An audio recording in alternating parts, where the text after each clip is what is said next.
বাবা ঠিকই সময় এসেছি বাবা, আসর গ্রহণ করো বাবা। আমি তোমার কপালে বিষ্ণু চরণের বাবা তিলক ধারণ করিনি। ও বাবা, আমার যে আসল বসার সময় শেষ হয়ে গেছে মাগো। আমাকে এই মুহূর্তে পৃথিবী আদেশ পালন করার জন্য আমাকে 14 বছর বনবাসে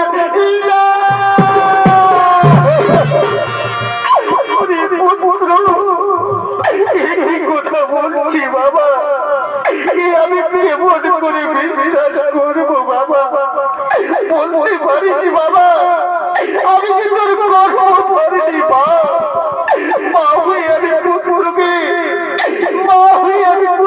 কেমন করে মনে কথা করি পুত্র, বলতে পারিনি বাবা, বলতে পারি ওরে পুত্র, তাই যদি হয়ে ওরে বাবা, তাহলে তোমার জীবনটা কই তোমার কাজ গেল না।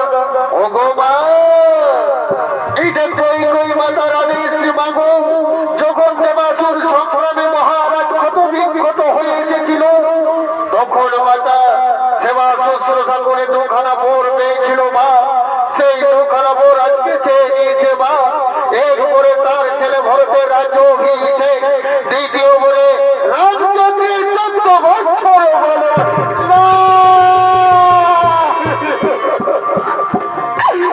আমি কেমন করে সহ্য করিব বাবা, আমি যে মরেই যাব রে পুত্র, আমি যে মরেই যাব। ভগবান কেঁদো না মা, কেঁদো না, চোখের জল মুছে ফেলো মাগো। চোখের পলক কাটতে কাটতে 14টা বছর পার হয়ে যাবে মাগো। আবার আমি ফিরে আসবো অযোধ্যা হইতে। আমার সঙ্গে যাবে আমার প্রাণের ভাই লক্ষ্মণ, সহধর্মের সীতা। সীতা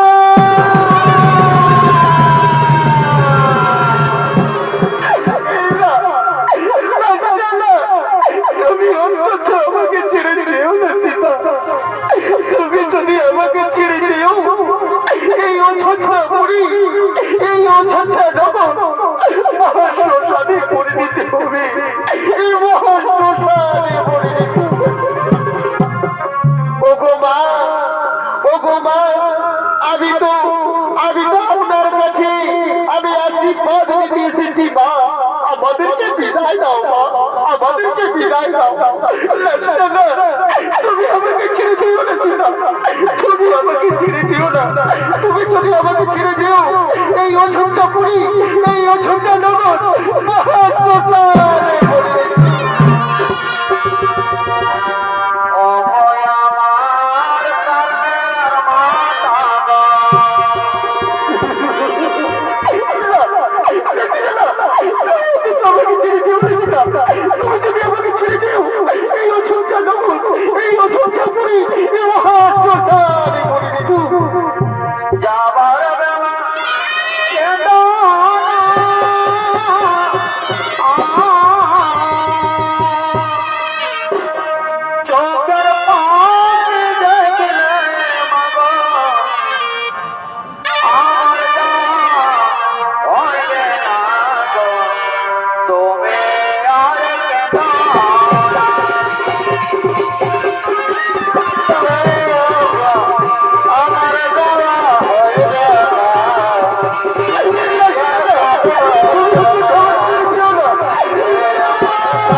আমি জনম দুঃখের সীতা, আমি তোমার অভিশাপ দিলাম।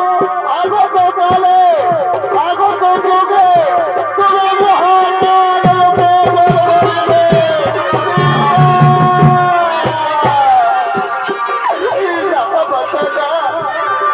আমাকে অভিশাপ দেবেন না বাবা, আমাকে অভিশাপ দেবেন না।